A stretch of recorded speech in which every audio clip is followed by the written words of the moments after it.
Welcome to the A-Level English Literature Taster Session. It's a real shame that we can't be doing this with you in person, but the resources that we'll be going through today are exactly the same as we would have delivered to you in school. So we really look forward to seeing you in September, and hopefully you'll get a lot out of this session that will enable you to think about what is different between GCSE and A-Level and how we go about constructing lines of argument, because that is the main aim of this session, is to think about what we can say critically about a text and how to make a statement that enables us to deal with some of the key ideas when we look at extracts and when we look at A-Level English literature texts. The specification itself is AQA A-Level English Literature A, and if you'd like to know some more about what's included in the specification and how the course is structured, you can follow that hyperlink in the bottom left-hand corner to the AQA specification page, and you can look at our curriculum map to see the order of texts that we study and when you're expected to complete those. The books that you can see on the screen are the texts that we study, and we're going to begin with The Great Gatsby.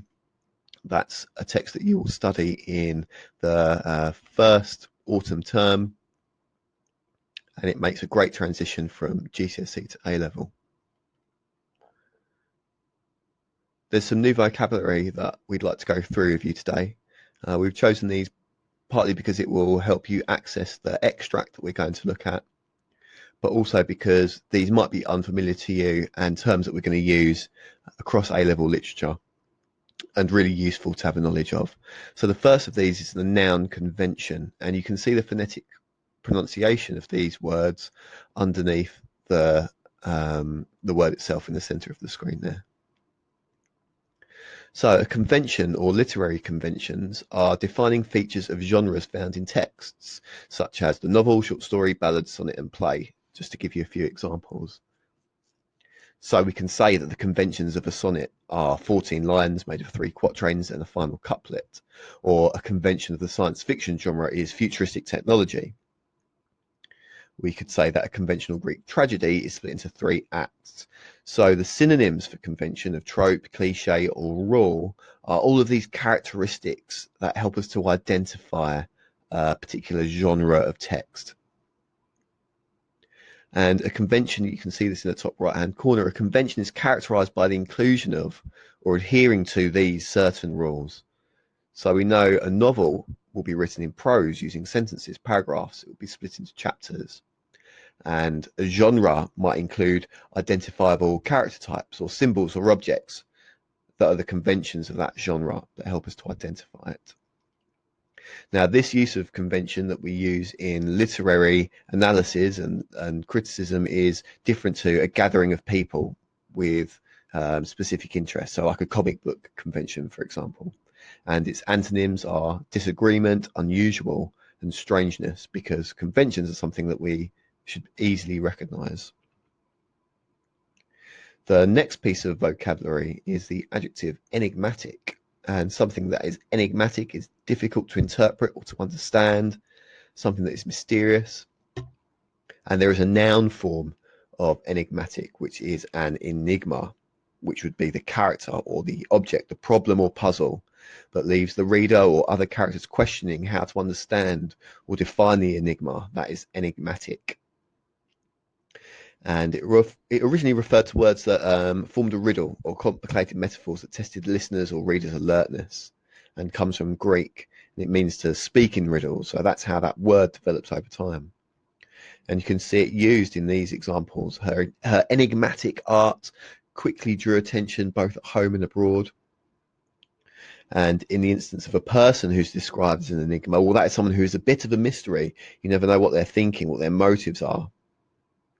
Some synonyms for enigmatic are cryptic, puzzling, or mystery. You can't define an enigma as a mystery.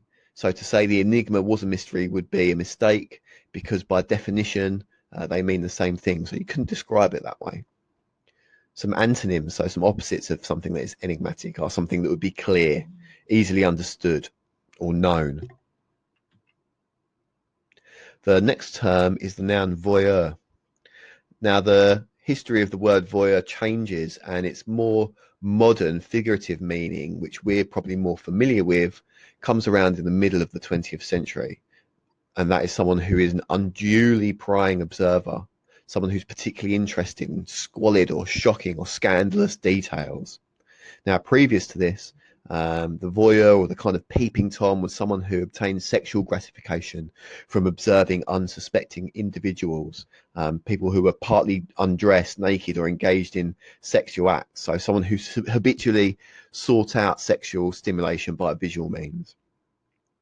And I think we're more familiar with the modern usage of this prying observer, someone who seeks out the sordid or scandalous. You can see in the bottom left hand some examples of this being used. So, for example, a good biographer is always in some sense a voyeur, because a biographer would be interested in perhaps the shocking details of a celebrity's life. Here in film criticism, some shots seem to be from the perspective of a voyeur, standing in a dark room, squinting through a house plant to peep at what's happening yonder. So there, it's the synonyms, the ogler, the peeper, the watcher. And voyeurism is another form of that noun, and the adjective form of voyeur is voyeuristic. So someone could be voyeuristic in nature. But it's important to point out that voyeur is not just the act of watching someone or something. There must be some enjoyment or undue interest on the part of the watcher. There's this implication that it must be hidden. So you couldn't say that I voyeured a piece of art. That's wrong in both contexts. It doesn't just replace the verb of watching or looking, and it fails to recognize that hidden aspect of the voyeur. The antonyms or opposites of voyeur would be something that is disclosed or in the open, something that's in view, or a participant. The next piece of key terminology we'd like to introduce to you is the word vacuous. Now, this adjective means emptied or lacking content, something that is marked by a lack of ideas, or someone who is of low intelligence, devoid of a serious occupation. And it shares the same root as vacuum, the Latin adjective vacuous, which means empty, as well as the verb evacuate, which means to empty of contents. So all of these words suggest an emptiness of space. Now, it's figurative usage that describes someone who lacks substance or lacks intelligence, comes around in the mid-1800s. And you can see that used in the example in the bottom left hand, a dull and vacuous movie, or in the second example, a man who had a vacuous expression on his face. Some synonyms of the word vacuous are bare, blank, clean, devoid, or empty. You can't use vacuous as a verb. It's much more likely to be used figuratively. And so you couldn't say that all of my ideas were vacuous, suggesting that your ideas weren't very good or well thought out, because just by having the idea, there is something there by definition. Vacuous itself means empty. Some antonyms of vacuous are complete, full, or knowledgeable. So we're going to give you a little bit of background context to help you access the extract from The Great Gatsby, which is a novel set during this period, known as the Roaring Twenties, which was a time in the history of the United States where we saw great social and political change. There was a marked movement of Americans from farms to cities, and a great growth in the wealth of the general population, which more than doubles during that decade. This new money meant that many were swept into rich but unfamiliar surroundings. It was a very consumer, materialist driven society. And this was uncomfortable for many Americans, particularly the older generations, who were at loggerheads, at conflict with this new urban city dwelling racy mass culture. And it did lead to great conflict between the ideologies of older people and that of the young. And it was really the young people who drove the Roaring Twenties in those cities and become synonymous with that time period. And you can see some images on the left of the people who were alive during that time. The top image is that of the flapper girl, who was embodied by this the costumes that you can see there, and that was linked with dance, with that party lifestyle, and has some connection to the popularity of jazz music as well. And you can see in the second image of that jazz party. That is important because it's linked to the rise of the popularity not just of jazz, but a golden age of black culture in America, in Harlem, the district of Harlem in New York in particular, where you saw a great influx of black families into Harlem, and the explosion of art and poetry and music. The bottom image relates to Prohibition. Now, alcohol was outlawed in America during this period. And all of those things play a role in understanding this kind of exciting and frivolous lifestyle that many young people were leading. And it's an important part of context that informs The Great Gatsby as well, and F. Scott Fitzgerald and his writing, because his writing kind of typifies that period of American society. If you're interested in knowing some more about what life was like in 1920s USA and a little bit more context, you can click on the link at the bottom of the page. As a starter task, we're going to look at some drawings by a gentleman called Coles Phillips. Now, he illustrated for Life magazine, which was a lifestyle magazine published in America during the early part of the 20th century. And these designs became his kind of signature drawings. They were of human figures with detailed faces, hands and feet, but the clothing that they wore was the same shade as the background. And these designs became known as the fadeaway girl pictures. And these illustrations became incredibly popular, appeared on books, calendars, postcards, all over the world. And you might even recognize some of them. What we want you to think about, though, is some of the implications for us as readers now, and people who look at the art now and think critically about this, because this is what we do a lot in English. Is a lot of the texts we look at are written in different contexts to the context that we receive and read them in. So think about the title of this collection of images, The Fadeaway Girl. Now, on the surface, that term literally refers to the blending in of the character's clothing with the shade in the background. But are there other implications of that word, fade away, and that phrase, the fadeaway girl? When we think of the context of the 1920s, what are the implications of that title, and what can we understand from it? You might want to think about who these characters are, what parts of society are they drawn from, and contextually, what do these images represent? What is it about the 1920s that is encapsulated in these pictures? Examine them closely. Think about the body language and their positioning. Does that tell us anything about the characters themselves or their relationships, their feelings? And combined, consider what tone you think these pictures set. Can we make any assumptions about the life of women at the time through these images? So looking back as modern day observers, what do we think about Coles Phillips illustrations, and what can they tell us about America in the 1920s? I won't read the prompts for each of these images, but I'd like you to spend a couple of minutes on each one. So pause the video, think about these prompts. At the top of some slides, you'll see some icons. Now, these are in part instructing you what we'd like you to do on each slide. You don't need to write anything down yet. I'd just like you to look at the image and think about these question prompts.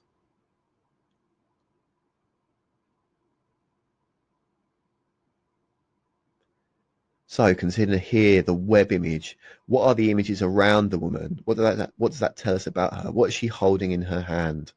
Look at the colours. What are some of the connotations of them? And what are the connotations of the images? Does she look prepared? Does she look confused? Why is she positioned in a web? There's a whole kind of narrative going on here that you could consider.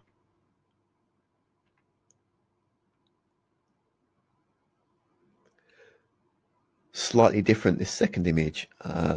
Think of the circle that it's positioned against, the woman in the center. Consider again the colors and the lighting, her positioning, her body language, what's on the plate.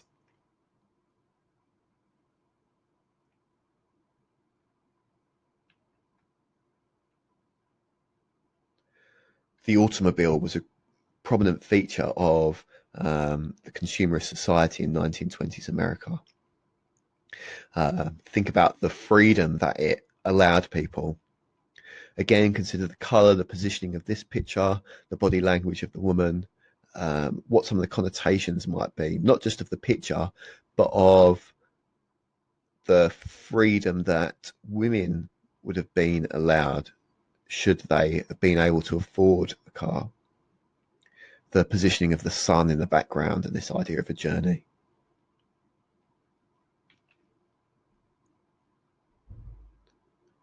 And what about this couple in this image?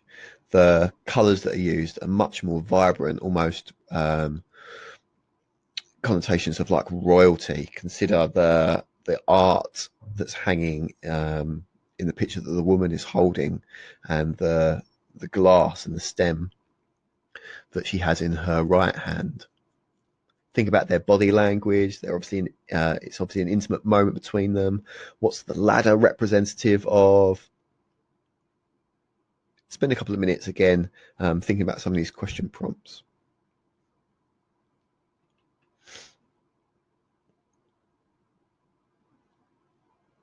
So here is a writing task. What I'd like you to do here is to write a statement about one of the images. So choose one that stood out to you.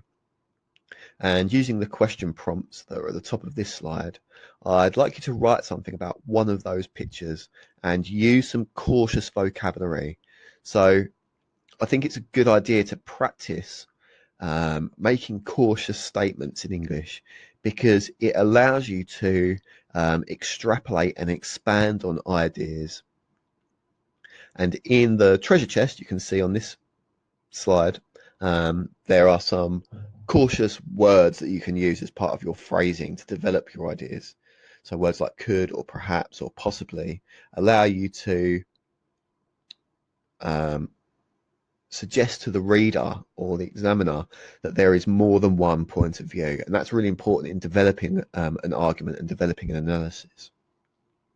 Here's an example. It could be argued that the woman in the image, positioned head on, is out of control or unable to focus her newfound freedom in a positive direction, and perhaps the viewer too is caught in the headlights, entranced. And that's about the last image that you saw of the woman driving. Is there a danger in the freedom that she's able to experience? Is it in some way untamed? So go back through the pictures, choose the one that stood out to you the most, and have a go at writing just one or two sentences, ideally just a statement, using that caution about what your analysis or what your interpretation of the image might be.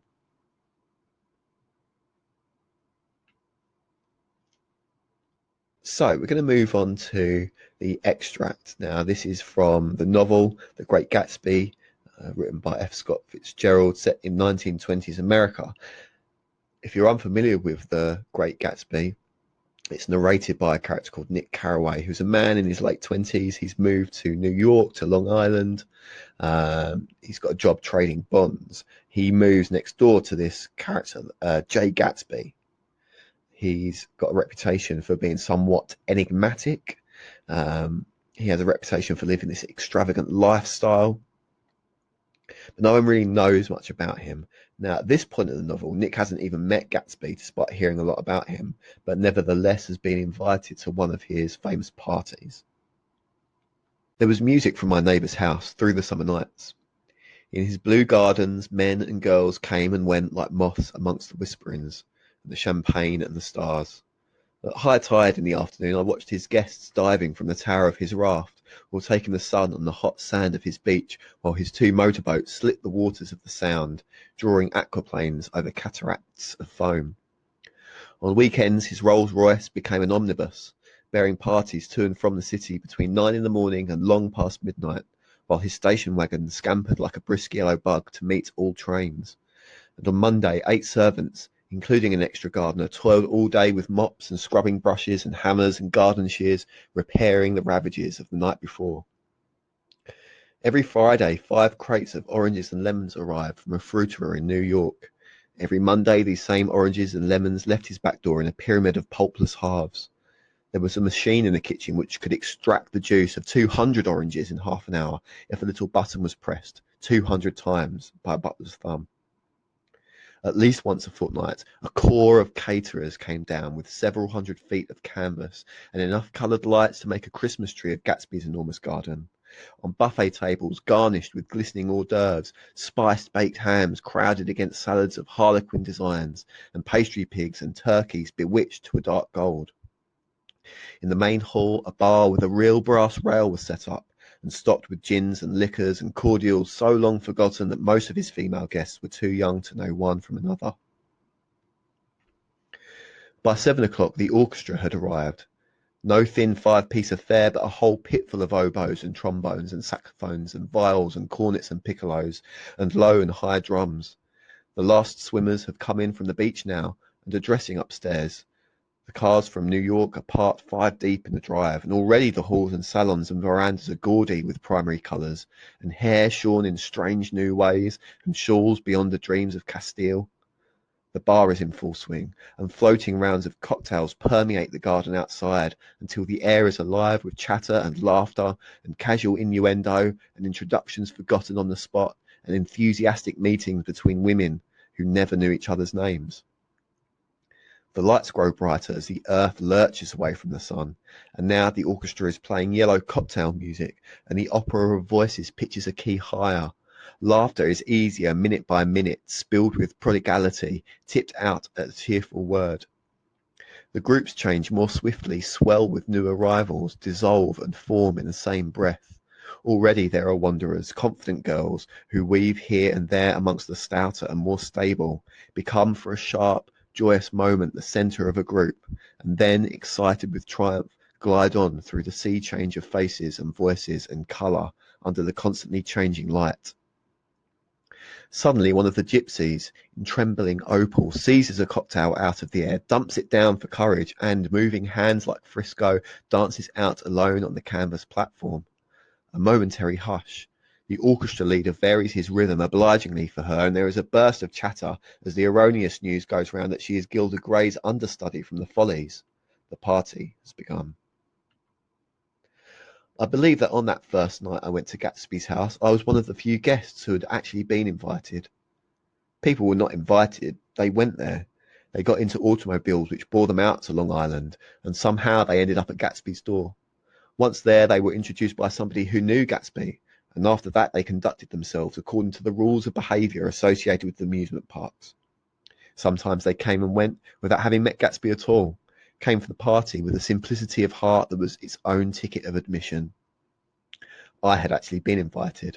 A chauffeur in a uniform of robin eggs blue crossed my lawn early that Saturday morning with a surprisingly formal note from his employer. The honour would be entirely Gatsby's, it said, if I would attend his little party that night. He had seen me several times and had intended to call on me long before, but a peculiar combination of circumstances had prevented it. Signed, J. Gatsby, in a majestic hand.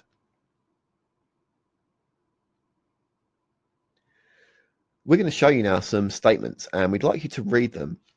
These are all made about the extract that we've just been reading. And initially, what we'd like you to do is just think about which of these stand out to you. Are there some you agree strongly with or against? And think about what relevance they have to what you've just read. Do they link to particular parts of that extract? I'm going to read these with you, and then I'd like you to pause the video to read back through them. Gatsby is a magician. The cocktails, potions, the music, incantations, the food, otherworldly and full of menace. The guests are at the mercy of his magical power. Women at the party are vulnerable, open to manipulation and abuse. The impermanence of happiness within this social setting is symptomatic of the consumerism necessary to perpetuate a capitalist society. In the extract, the location represents the whole subconscious mind of the party's host, and the light, the colour, and busy images are a representation of the host's loose grip on reality. Nothing is beyond the power that money wields. Even the natural world can be managed with the right amount of money. Women are presented as vacuous, unintelligent, and devoid of memory. They are fodder for the men at the party. The bombardment of the senses deliberately mask an underlying sadness within the extract.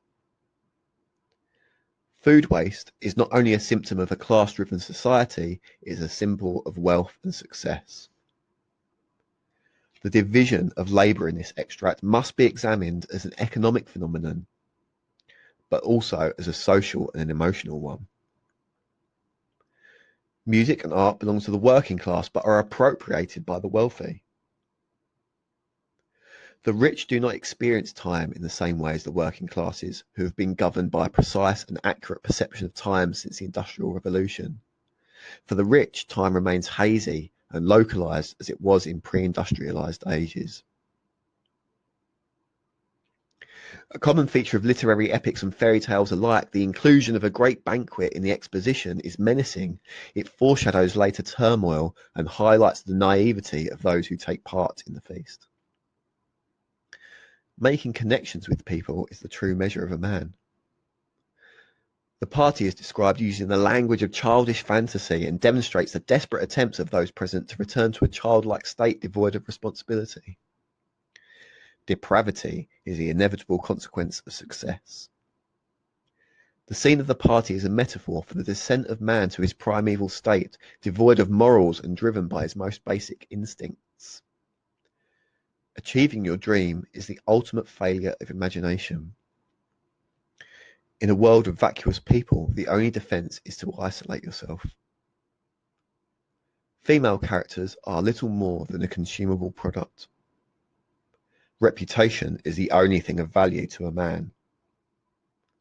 You cannot understand the life you are living. You must be on the outside to truly perceive.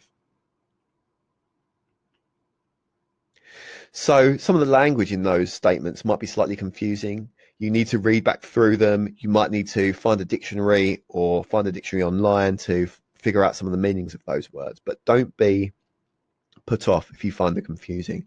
Try to latch onto the ones that mean something to you, but you will need to read back through them.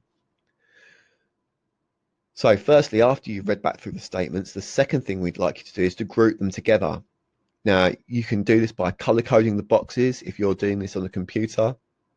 So go back to the slide and edit them and come up with a key, group them together. Now, you can have as many groups as you like.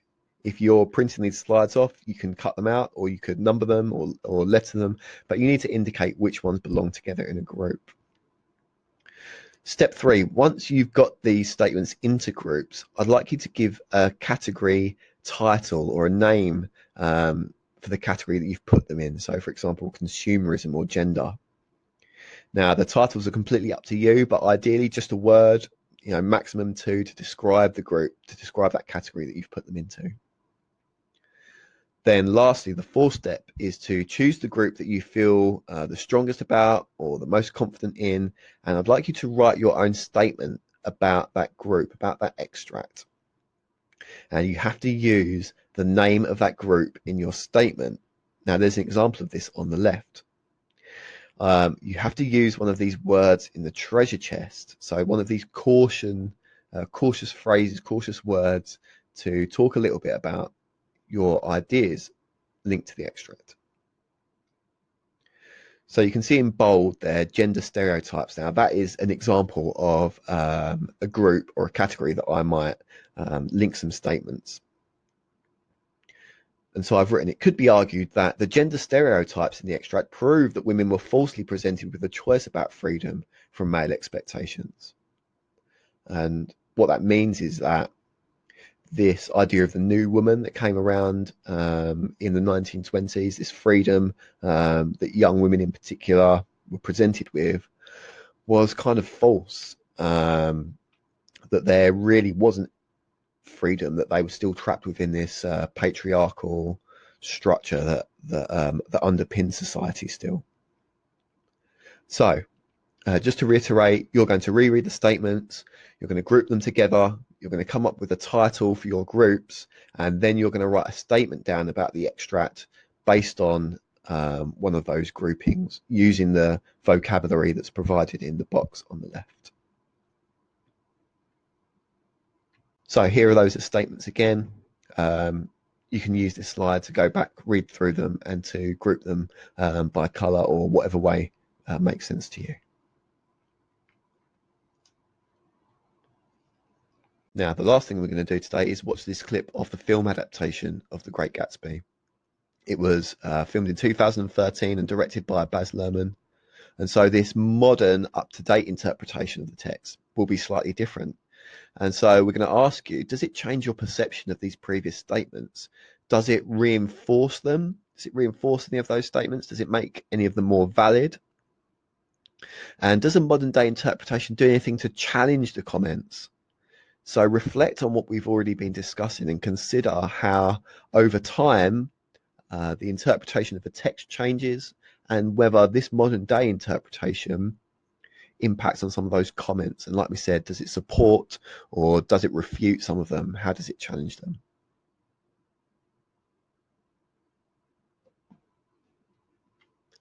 So thanks for working through the tasks on The Great Gatsby. I hope that you found that really interesting, and in September we're going to hear some of your ideas. So if you've made any notes or any of the work that you've done during that session, please keep it safe and bring it with you to school during that first week, because we're going to have a very quick conversation about what your thoughts were. What we'd like you to do as well is complete a summer task. Now, for your summer task, you're going to choose a poem that you're interested in, a poem that reflects part of your personality or your personal beliefs. Something makes you laugh or cry, but it has to be personal to you. It can't be one of the poems that feature on the current GCSE specification. So whether you did love and relationships or you did war and conflict, it can't be one of those poems. It could be by one of those authors. You know, if one of those poems caught your attention or you really enjoyed it, go and have a look at some of the poems that were written by that particular poet. And you're going to make a presentation somewhere between 3 and 5 minutes, maximum of 3 PowerPoint slides to present to the class. Now that's going to be our icebreaker, so we get to know you a little bit. So we want to know why you select the poem. Think carefully about what ideas or thoughts or feelings it generates for you. Has it taught you something? Is there a moral? Which parts of the poem interest you? Are there particular techniques or something about the style that you think is engaging? Is there a background story about why you chose this poem? Is it important to you for a personal reason? What do you know about the poet? What do you know about the context of the poem? Is that something that interests you, or does it influence why you chose to share it with your class and with us? Where does it belong in the literary canon? So where does it belong in the tradition of literature? Is it typical of a particular style or movement or part of history, part of literary history? And be creative. You haven't got to just answer these questions one by one over your slides. It's open to you. You want to get a little bit of an understanding of what you're like through your creativity as well. So don't just stand there and read from the board. That makes the worst presentation. Try to engage your audience. Tell us a little bit about what makes this poem personal to you. What can we learn about you through the poem? So let's see what you're capable of when you're left to your own devices. It's going to be the first thing that we kind of hear about you. It's going to leave a great first impression. We really look forward to seeing you in September with your poems and with your ideas about The Great Gatsby. And we're going to share some of our thoughts, both about the text and about our poems when we see you in school in the new year. So really looking forward to seeing you, and we hope that you have a safe summer And if you have any queries, you can get in touch with us via the school. Okay, thank you. Take care.